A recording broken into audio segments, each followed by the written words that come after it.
Now I did chemical engineering because I thought it would be like, transformation. Like the idea of transformation ever since I was little, like I just love making something out of nothing, changing, like I don't know if you do sci-fi, but like an alchemist, like you Yeah. transform lead into gold. Like I just love that kind of stuff.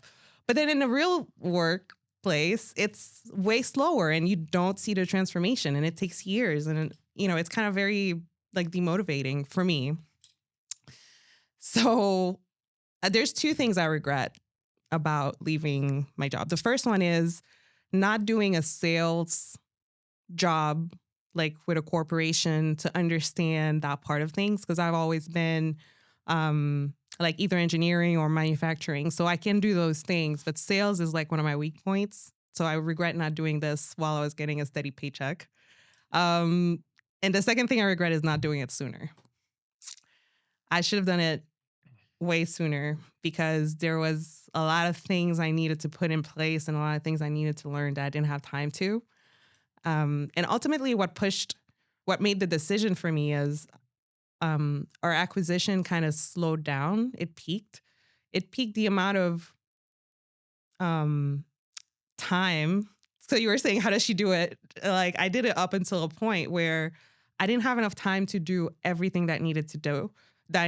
I was very reactive with the business. I only did things that like once something broke down. Yep. I couldn't put in place processes. I didn't have time to ponder. I couldn't put in place people.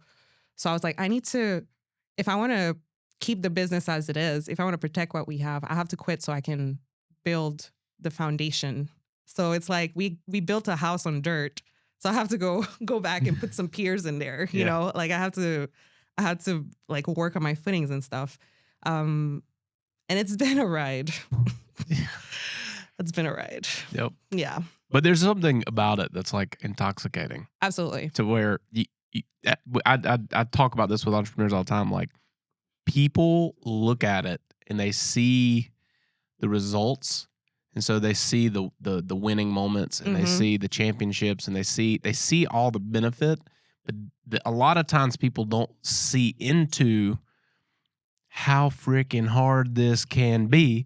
And it takes a special human. It takes somebody who can really deal with, like I started coaching with other businesses too. And so like one of the things, like the first core value in it is resilient mindset. You have to be a resilient human being to survive because everything's going wrong and you're simultaneously trying to grow and do more and keep people bought in and solve problems and while creating new opportunities. And, yes.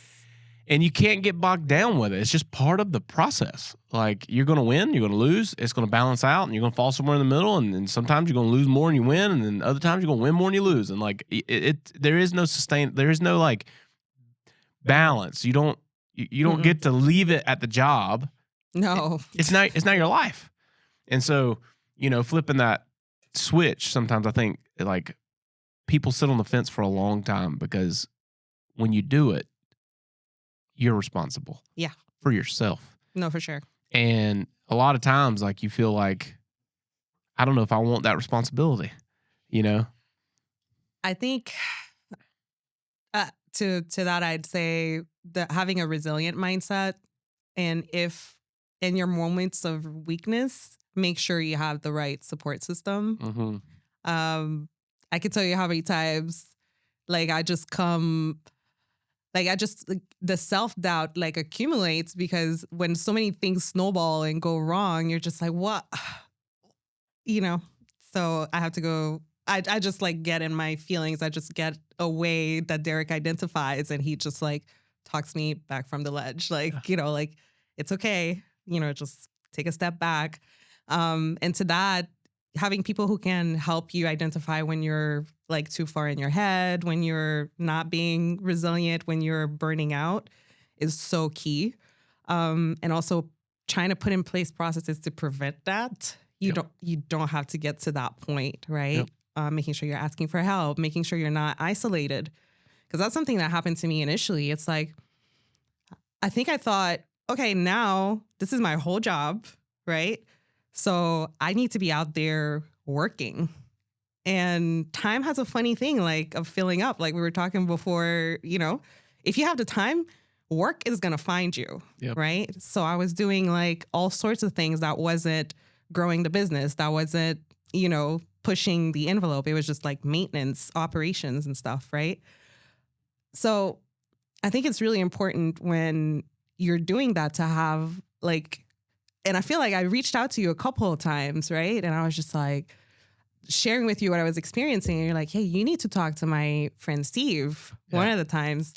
And Steve is an entrepreneur as well. And he was immediately able to see that, hey, you're being busy right now. You're not building, right? So it's like I had been busy on my own for so long. If I hadn't had that conversation with you and I hadn't spoken to Steve, it probably would have continued for a while. Yeah. Right? Yeah. So it's all checks and balances. Yep.